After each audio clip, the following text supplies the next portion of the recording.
Does that sound good? Sure. Sounds great. Great. So, how are you doing? I'm very good. Yeah. I'm enjoying the sunny day today and resting and writing and yeah. Great. Yeah. Well, thank you for taking time to talk about your new upcoming course, I guess you would call it, right? Mm-hmm. Yeah, it is a course. Yeah, I'm really happy to share with you. I'm really excited to connect and for you to be putting this podcast out there and to be, having more folks share their gifts and their wisdom and what they're up to as well. Right, exactly. So it's one thing I can do while I'm recovering from my back injuries.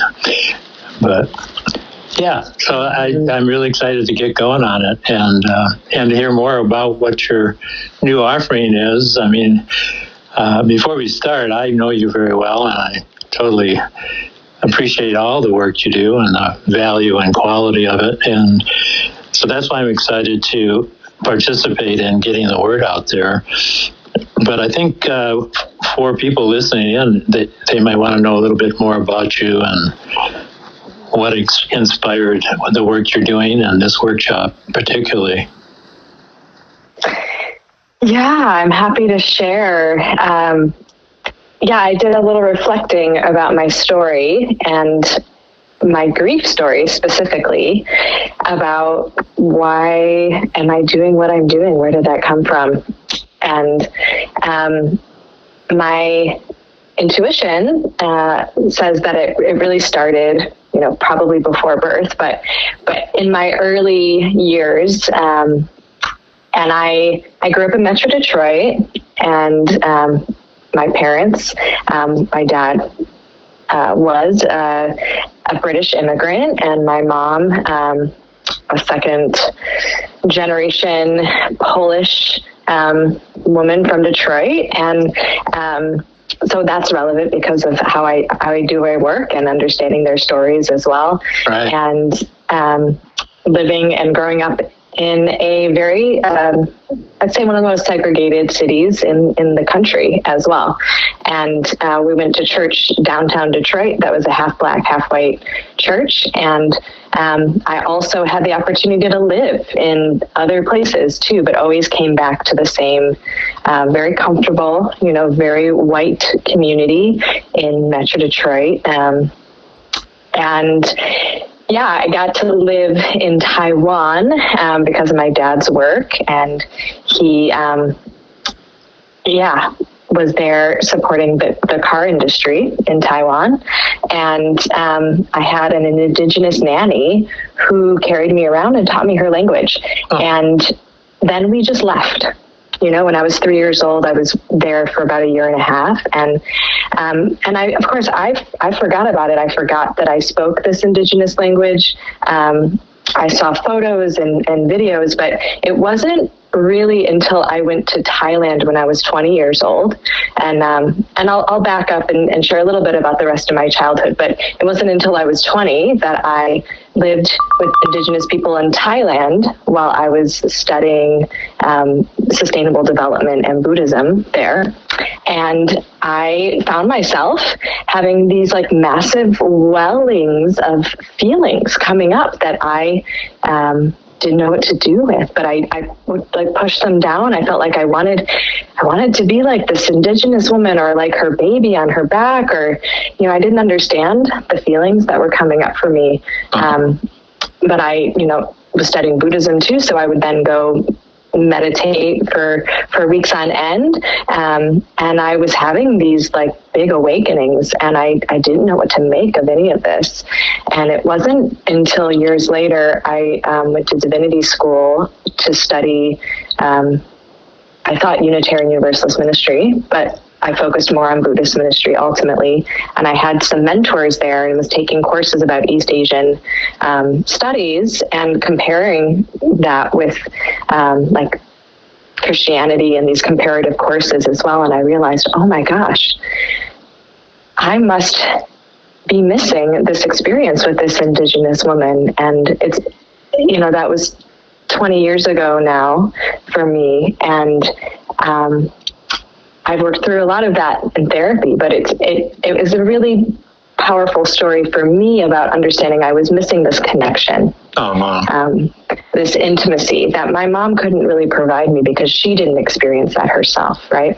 And so there was a massive amount of confusion and sadness and anger that was very young for me, and I've come to understand that as this lack of that intimacy and the understanding of connecting with the earth that I experienced through this woman.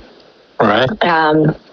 And also the loss of my grandmother, which was another very confusing experience for me as an 8-year-old. And I think our experiences of grief are very much informed by these first experiences that we have that often we don't have language for, especially if we were even very young.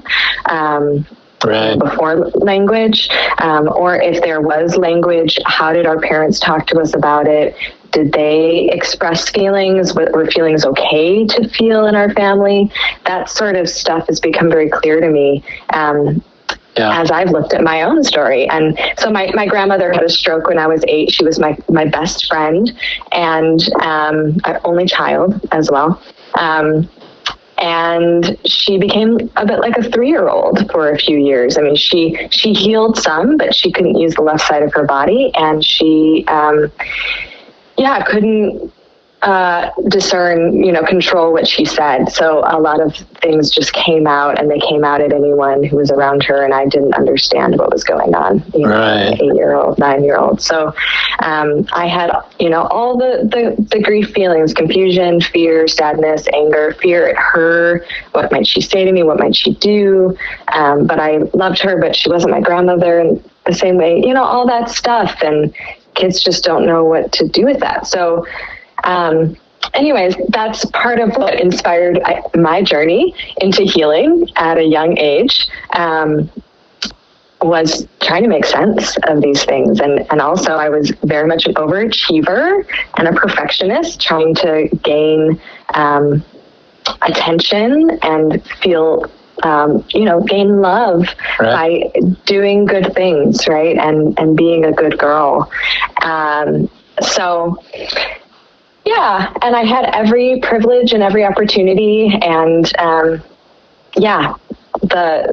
so many possibilities for myself. But then I realized I was really quite depressed at 22, 23. And when I went to divinity school, I was very depressed, and I was having a lot of psychosomatic experiences in my body. And luckily I found a therapist who was a shaman and did IFS therapy as well, and helped me through shamanic healing. And I continued to be curious about that. And also I was always a dancer, always a singer, always a performer as well. And I found like somatic healing and expressive movement and improvisational dance and improvisational singing. And so that all helped me to kind of unravel my personal journey in different spaces of healing, along with Buddhist practice and yoga and, mindful awareness.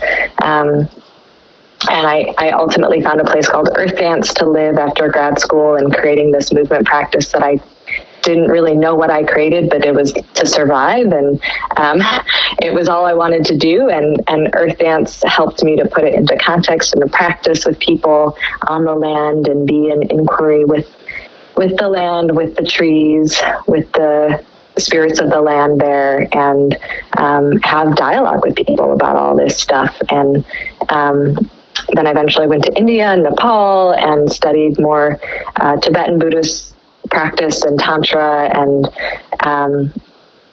to understand how did Buddhism come out of the land there and the culture there, the indigenous culture there, and then came back and ran this other retreat center, this transformational retreat center, and became a somatic movement therapist in that process as well, through body-mind centering, which is based in the body systems and understanding how they're all connected, right. Not through an anatomical cutting apart of the pieces, but really how can put them together and explore movement and touch and sounding and connection in that way.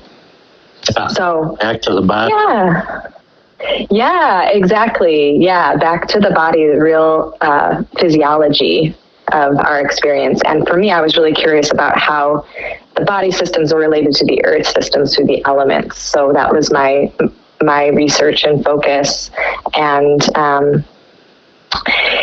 and then really got into social justice work, specifically racial justice, through ancestral healing, actually, and understanding more of my own ancestral story. And I'm not going to get into all of that, but that inspired me to learn more about racial justice and to take more action in that way. So I decided to use my degree and become an interfaith chaplain and work in the inner city, doing that out in Hartford, Connecticut. And then the pandemic hit and that wasn't sustainable. And my dad also was dying from cancer.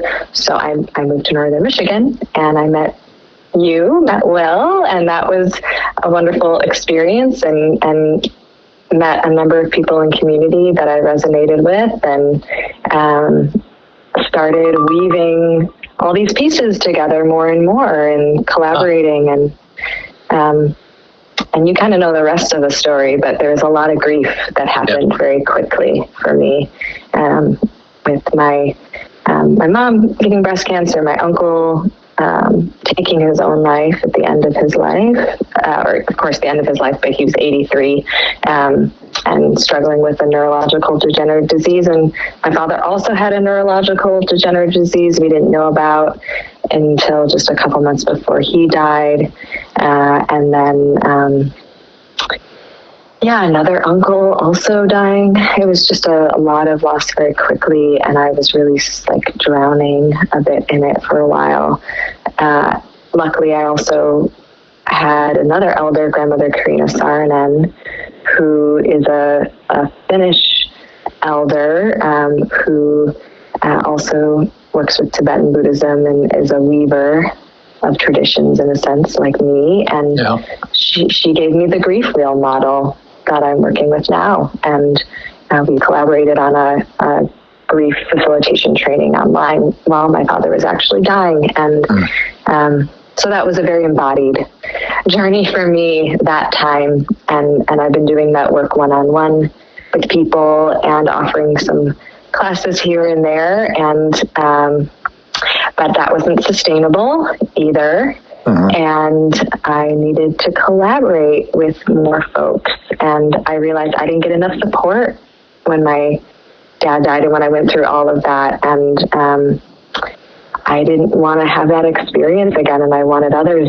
to have more support as well. And so I found other grief tenders around Michigan. And they found me. We mutually found each other, and we brought in a trainer from out west, Shauna Jans of Sacred Grief, and she trained us on grief ritual or grief ceremony facilitation last September. And then I went on a whole ancestral pilgrimage with my partner August for our honeymoon, and came back and have been developing this work in this, I would say, more collaborative way, but also there's a integrative depth to it with social justice integrated in understanding like politicized grief work, and receiving guidance and support from ancestral guiding spirits, and that are supporting me through this whole process as well. Amazing. I really stuck with the image of having that touch of indigenous authenticity and intimacy and down to earth people in your early life, how that set a sort of comparison for the rest of your life in so many ways, and how it kind of surfaced when you got more conscious and were able to start asking questions. What's this emotion all about? And it's sort of like a part of your life that wasn't a past life or ancestral. It was like, but in a way it was, in the sense that you felt much more of what ancestral people likely experienced. Because, when we go back, if we go back to the indigenous, it's not too many generations before everyone is there. And, I feel like, I've been aware of and working with grief in my own way, personally and professionally. And I feel like when you're a healthy person, grief is part of everyday life. I mean, you could and should feel it if you have a wonderful life with a lunch with a loved one, and you need to go back to work, or, that these little things not only are celebratory while you're with them, but there's also that, a letting go that happens moment to moment and day to day with people. And so to have the tools, I mean, when you were young, even when I was young, grief was the only time people thought about grief was when a funeral happened. And they mostly didn't know what to do about it other than following a ritual, but didn't know what to do about it somatically, or how to self-regulate, or, traditionally drinking wine or some kind of alcohol was the only thing they did that helped them get through those times. In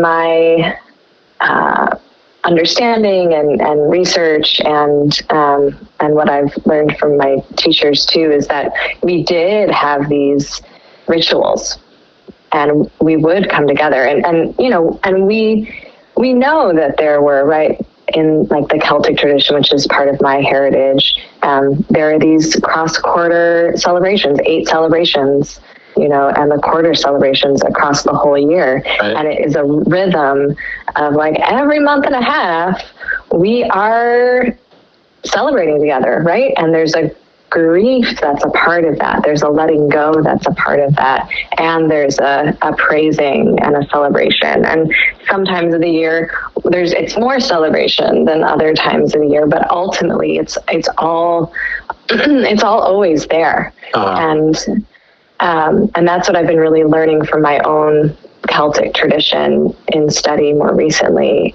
in an embodied way in doing these ceremonies, and realizing that, wow, the Christian tradition, it has a lot of that woven into it still.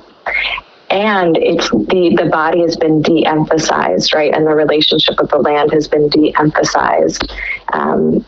In some ways, and we can look at this in different angles, but to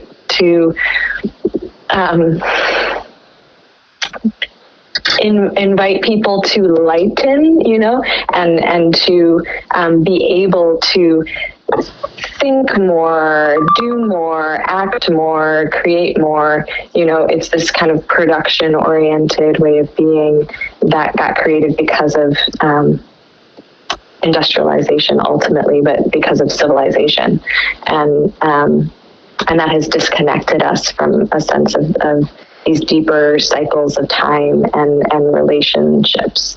And so, that taste of that embodied experience with this woman Atsu in Taiwan was not that whole cultural experience by any means, but it was that maternal experience, right? And her relationship with the earth. I could probably feel that in some way, and the way she carried me on her back all the time and would talk to me kind of consistently, right? Yeah. And it's ways of being that, like, when did that last happen in my lineage? Is like right in my mom's Polish lineage. That probably maybe my great-grandmother, who came from a Polish village, had some experience of that.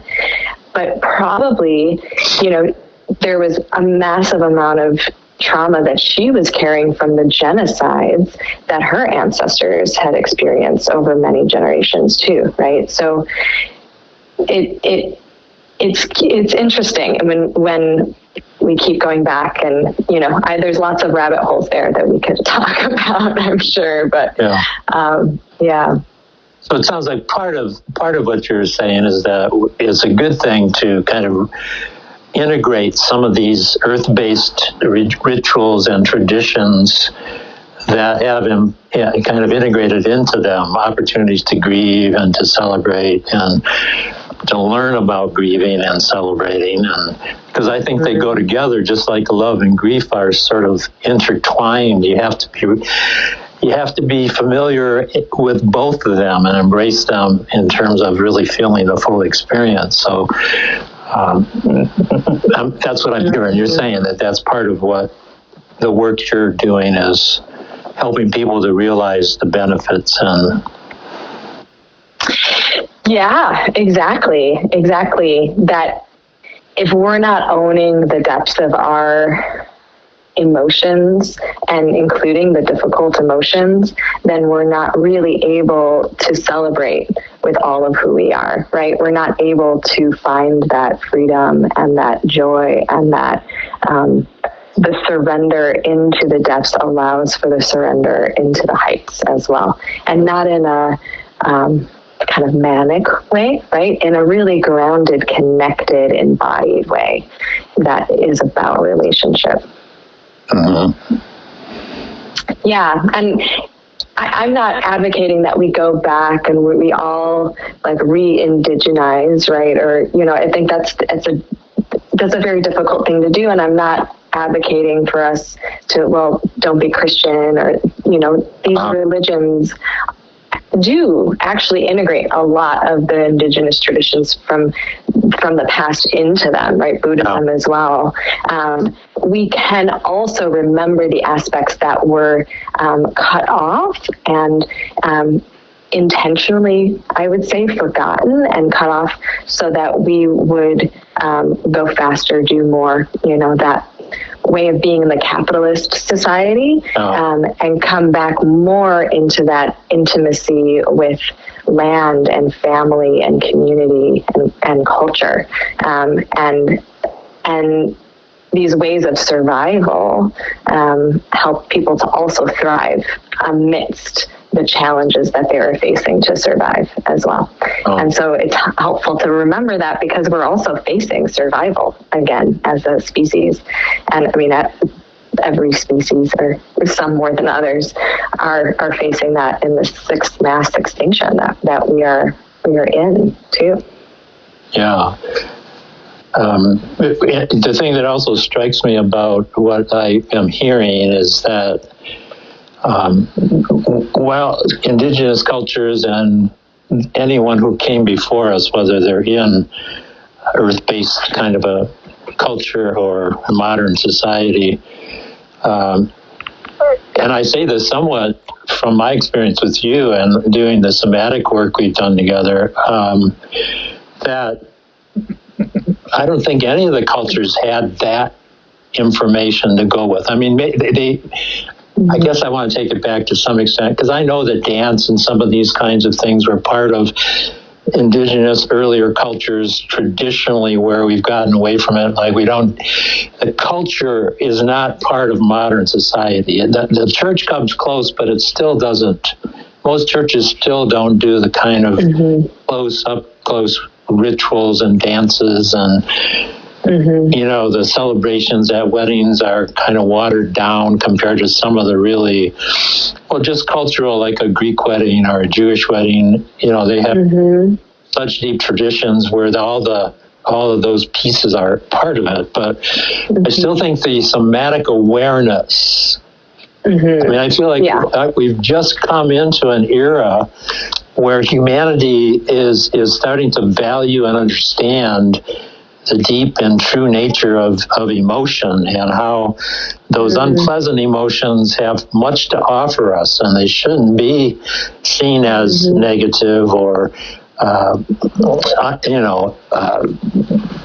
just something to punish us, or to something we should avoid. So learning that embodiment piece, like, I think that's like evolution. Yeah, exactly. I love the way you put that. And I've been realizing that too. That's actually one of the weeks of the course, is when we go into despair, we're working with embodied evolution and how we are called to evolve through our embodied experience. And I'm really curious to see what will happen in that, right? And what we will discover. And that's been my journey, is that when I go into the body, I'm discovering more of who I am. What is my truth? What is my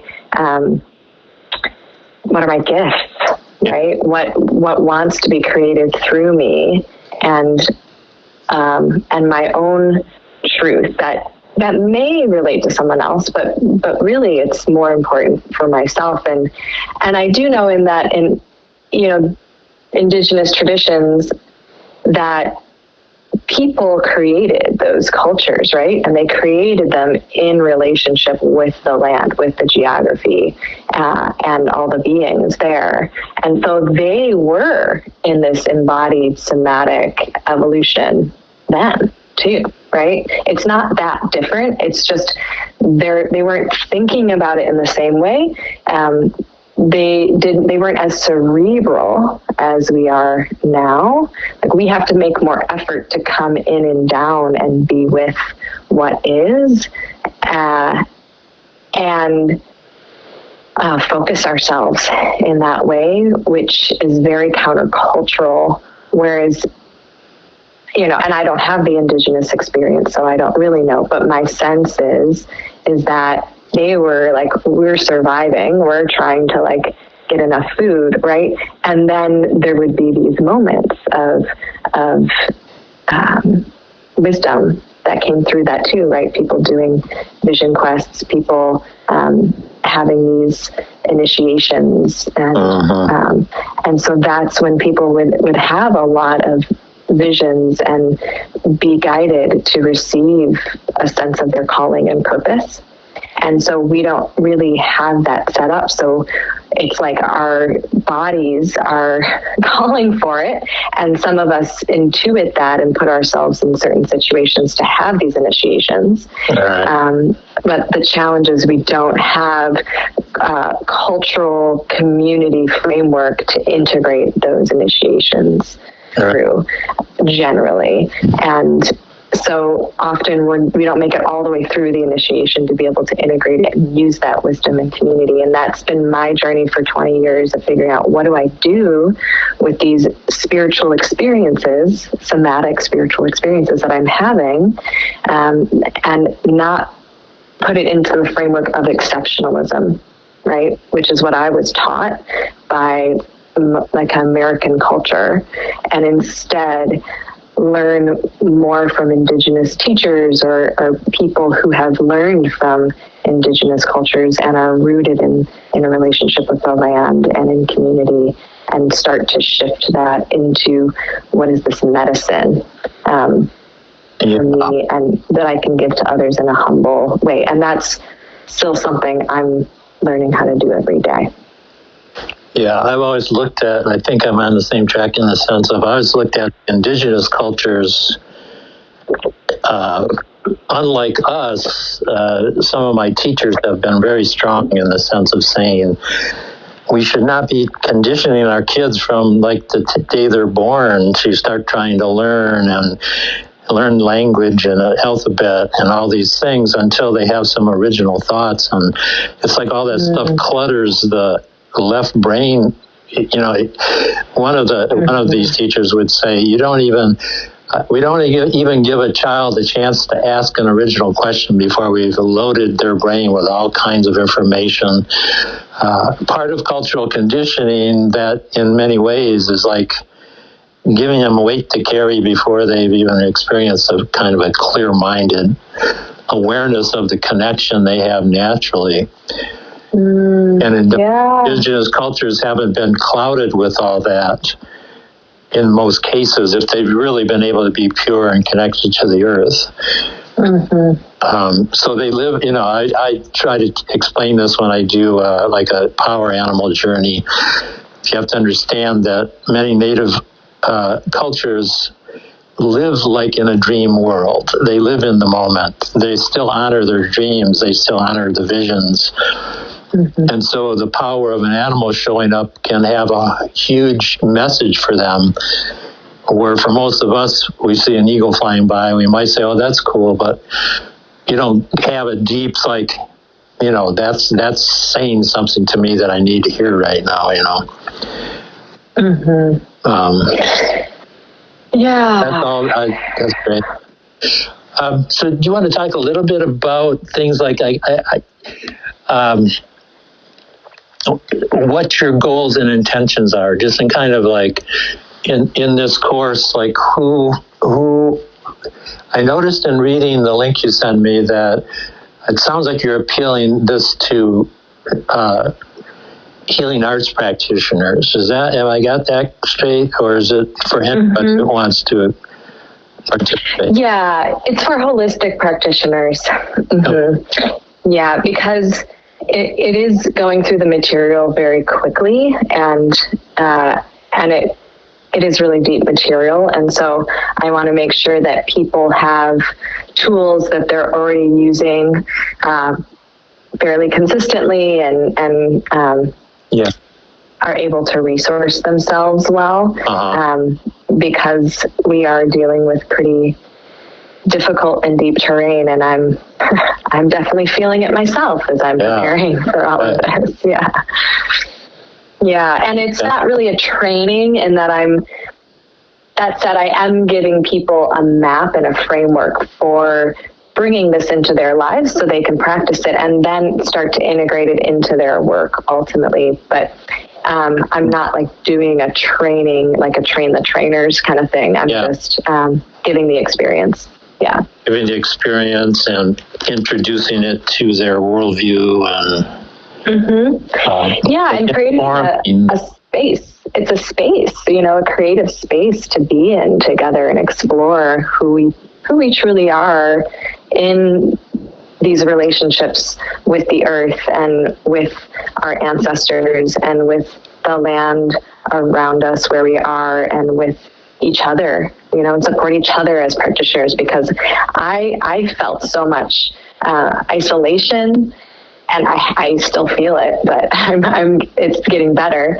Isolation and struggling with this competitive atmosphere around being an entrepreneur and running a business and all of that. And really what's helped me more than anything else is to build relationships with other practitioners and collaborate together and support each other. So that's what I'm really excited to do. So it sounds like I had a question for you around your title, and it sounds like you've kind of already touched on it with what you just said, that the title being Grief as a Creative Force. And a question comes up with just that is, do you feel this whole course was, it could be put in the context of it was created out of your grief? And it's an example of how grief can be a creative force. Yeah, exactly. I had a lot of support in that, and I've had guides and teachers and mentors. And it's I would say a 20-year process, right? Although more intensively in the last 5 years or so. And I realized, wow, I'm having a creative rebirth was what was happening for me last year. And I was writing songs and getting support to do that, but finding all these creative elements and aspects of my life, and I want to figure out what to do with that, but also how to invite other people into that sort of space. Well, just the thoughts just strikes me of what beautiful work it is to be doing what you're doing, because the more educated and comfortable and conscious people are of how to work and deal with and process grief, the more they'll be willing to be open to love. And that's like the other side of loving. And a lot of people literally avoid people after they've had enough. And so that's an amazing side of this whole thing you're doing. I can relate to the part of me that wants to avoid it because of the pain, and yet also knowing down deeper that connection and love is what truly helps us to heal. And that grieving, like we all experience grief through loss and change, and grieving is a skill that takes practice, right, that we have not been taught and in our cultural framework generally. And so we are relearning that practice together as a social justice practice, because if we are willing to feel, then we are willing to unravel the systems of oppression as well, and we will feel how we are also oppressed, and we will have more compassion for others and their challenges, and we will see how our liberation is bound up in the liberation of all people and all beings, and ultimately what can we create to rebuild new structures, right? So the prayer that I'm holding for this whole course is, like, may the grieving of this time open the space for the co-creation that's needed to support what's possible for humanity's, but also the Earth's evolution, ultimately. Wow, that's beautiful. I should mention that this interview is being recorded in notes on an iPhone, and so there'll be a whole transcript that it will produce for us too. And you can use that however you want, but I say that because I really love that what you just said. And I was going to try to write it down, but I realized I can just wait and listen on the recording. Oh, great. Yeah, good idea. So we've already explained that this is for healing arts practitioners.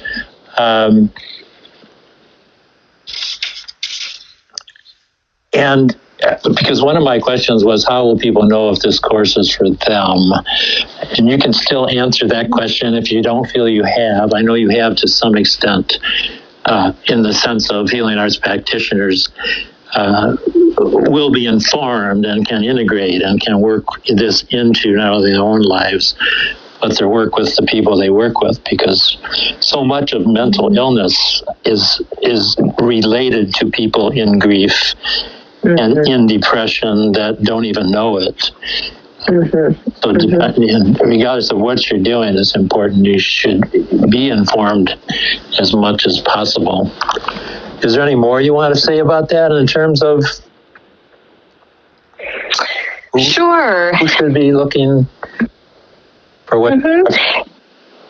Yeah, I would say that those, the folks who are like really longing for connection and collaboration and a space to be creative and to give their gifts in an empowering way that helps others to be empowered, and are also empathic and sensitive to the collective transformation that we're going through, as well as your own personal grief and ancestral trauma that you carry. And yeah, those who feel a longing to connect with the natural environment know that, we are nature, but also want to feel that without having to say, like, immerse yourself in nature, especially northern Michigan in the winter. That can be challenging. And, you and I, Will, did that course in the winter where we would go out, and that can be good for a period of time. But what do we do when we're inside and want to feel that experience of connecting with nature? We can do that internally. And then... Yeah, with that. Yeah. And then also I'd say, if you're in acute grief from a very recent loss that is significant, this might not be the course for you, because we will be going quite quickly. And it's a lot of material. And so I would say, if you're curious about it, you can look at my website and sign up for a discovery call. I'm happy to talk with you one-on-one about that and see if it's a fit for you. I'm definitely likely to offer it again, so it won't be, people's only chance. But yeah. Anything else in terms of any reasons why someone wouldn't be interested or shouldn't? Wouldn't benefit so much from this course? Or is that the only one that you can think of? I think, if being embodied or somatics is completely new to you, it might be a little disorienting, because we would be going into the body and exploring these things. But otherwise, I don't know if I can think of reasons why not. Okay. Well, maybe it would be helpful to people considering it to go through a general sort of sense of what happens in the sessions, what format. Sure. Yeah. So each session, we'll have a time to ground and land together and acknowledge the land and the ancestors of the land. We'll have brief check-ins. It may be with dyads and pairs or the whole group. And then there'll be an educational piece around the grief wheel itself. And this is the map that is helping us to understand the terrain of grief and grieving. And it is inspired by different medicine wheels, specifically the Celtic medicine wheel that I work with, but it's also informed by the Ojibwe medicine wheel that is on the land where I am, and my ancestors, but also my elders, living elders, Indigenous elders have told me that it's important to be in relationship with the Indigenous wisdom of the land where we are from, so that the spirits and the ancestors can understand us as well. So that's why I feel it's important, but I also want to acknowledge, I'm not Ojibwe, I'm not Anishinaabe, and that's not the bulk of what I'm sharing here. It's mostly from my own Indigenous ancestry, but also from the frameworks that I've learned from Grandmother Karina and my teachers, and from my Buddhist practice as well, that I have 20 years in. So just want to acknowledge that. And part of that, we're working with the elements. Each direction has an element, has an archetype. It has body allies, has earth allies that we're working with. There's a aspect of life for each direction, and there's also a difficult emotion, confusion, fear, despair, and rage. And then the center is integration and is connection, healing, the ethers, right? And so there's a lot for each week, right? And we'll gravitate to different aspects of that, and you don't have to take it all, right? We kind of take what feels aligned and feels inspiring for us. And then we'll have a writing and reflection time that will be more individual, and then we'll go into the trauma-informed somatic practice from there, in which we'll address a different direction of the grief wheel with all of these allies for each week, and especially with the body. And then we'll have a time for creative embodiment and or expression practice. So that could be a part of that embodiment, and it also might be an extension of that for you. Like each week is a different practice. For instance, like the session on the East, we're working with the chaos of air and confusion of the air element when it gets really kicked up, right? And that's balanced by the earth element. So each element will have its balanced by another element. And then we're also working with the archetype of the child and that's balanced by the ancestor. And we'll be exploring the practice of rooting through confusion, and we'll have the creative practice of grief altar creation and crafting. So someone might choose to focus on just creating their grief altar, or maybe they came with their grief altar already created, so they want to do some crafting that they like to do. Maybe that's knitting, maybe that's I don't know, like macrame, or any kind of thing, beading, something physical. And it might be drawing for someone, right? And maybe drawing is the art that they want to do and the creation they want to do the whole 8 weeks. That's great. That's fine. But I'll be presenting different opportunities that are related to the different elements. So, so you can see, like, the grief altar creation and the crafting is very physical and is very earthy, right? Right. So then, and then we'll have a chance to share probably in dyads, and then in the whole circle, and we'll have a closing. So that's the kind of arc that we'll go through. But each week will be a different direction, right? And so then the next week, which is south, we will work with fire, that is fear, balanced by water, practicing cultivating trust and safety in ourselves while looking at the archetypes of the fool and the wild one, and learning how to flow through fear, kind of move through fear. And we'll be practicing attuned mindful movement that week. Sounds fascinating. So all of that's on the website, the curriculum, and I'm not going to go through every single week, but it's all there. Share the website. I was going to say Hilary Lake. Hilary has one L. It's hillarylake.com. And then if you go to the community events, or even just the front homepage has a link to it as well. Co-creating through our grief.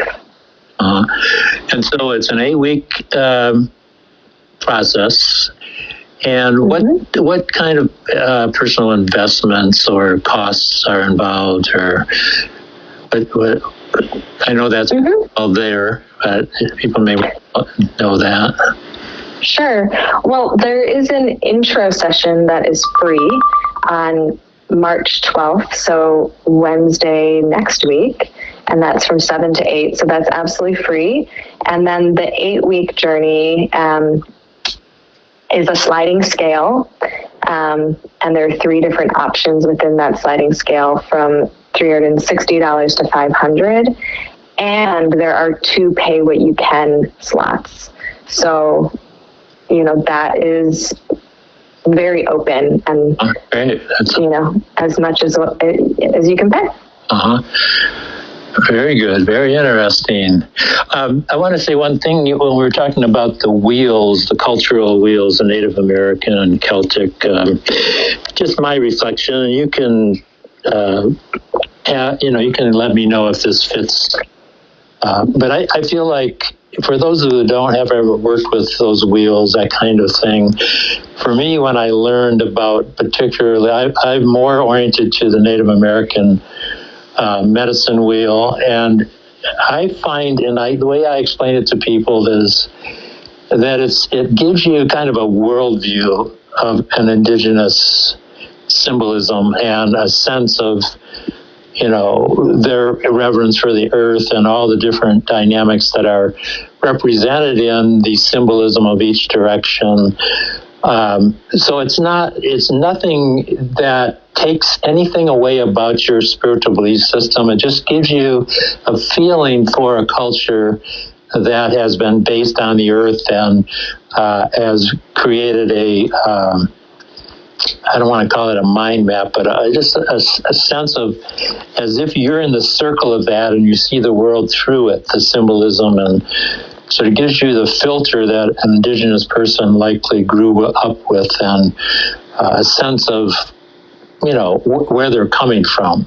And to some extent, I found that really valuable being raised Catholic, and one of the things about the Catholic religion that in a real way is hard for me looking back at it is that it's almost as if the emphasis on going to heaven de-emphasizes being in the moment here on earth.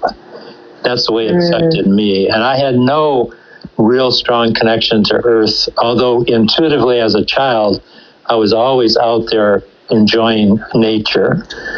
So as I grew and learned and just kind of always, I believe strongly I was a Native American in a past life because I have such a strong affinity and belief in, and have just eaten up everything I could learn about that culture pretty much all my life. So, so if that helps anybody think about or have any, resistance around the wheels, I hope that makes sense and helps out. Yeah, and I just want to acknowledge too that it's really sensitive stuff, and there may be concerns around appropriation of culture, and there are a lot of different orientations in that, and I think it really requires a deep journey for all of us to come to our own understanding of what it is to be in right relationship with the land where we are at and the current indigenous peoples of that land, and how to be in the practice of land back, not necessarily, I have to give up my house and I have to give up, where I live, but more about how do we be in relationship with each other in reciprocity, with the actual beings on the land and with the humans currently too. And what are the ways that we are in that practice where we're giving and receiving and learning from each other and honoring each other and receiving guidance about, how do we support the local culture to continue to thrive and flourish. And I'm not perfect at any of that by any means. And I'm planning to give a donation of what I receive to Miigwech Inc., which is a local indigenous nonprofit run by Meredith Kennedy, who I really respect what she's doing. She's doing an amazing amount of offerings right now. I highly recommend looking into what she's up to and the folks who are offering through her space. So, it's really inspiring to me what she's up to. And anytime I can go to a round dance or a powwow or something like that and learn more, I feel really honored to be welcomed into that space as well. Yeah, well, thank you for adding that. That's beautiful. One more question, kind of a logistic one, but this is all online? Yes, it's all online. And the first intro session, like I said, is next Wednesday, March 12th. And 7 to 8 p.m. And that will be recorded if folks can't come, but if they can register for it, then you'll get the recording. And then the course itself starts April 2nd. It's all on Wednesday evenings from 7 to 9 p.m. Eastern Standard Time, and will run through May 21st. Excellent. Very good. Yeah. Well, I'm going to tune in on the first course or the first offering, and maybe I'll join you for this fascinating and very interesting process that I know will be excellent. So is there any last thing you would like to say before we sign off and say goodbye to people? Well, I just feel really grateful for this opportunity to connect with you, Will, and what you have explored throughout your life and are continuing to explore, and also, the generational connection, right? And how, I couldn't be doing what I'm doing without the folks that, like you, did what you have done in your generation, and through Bliss Fest and through all that you've done in Petoskey. I know so much more is possible now because of the space you created, and I'm really grateful for that. And I think we're all still learning of how to be in right relationship and reciprocity, and honor our own ancestors so we can honor the ancestors and the current people of the lands where we are at too. The journey we're all on together. I appreciate that acknowledgement, and I'm certainly happy to know you're in northern Michigan doing so many good things and changing the world. So much love, and thank you so much for starting off this series to be explored further. Thanks, Will. I love you too, and I look forward to having you join us next week. All right, great. I'll see you there. See you then. All right. Bye. Bye.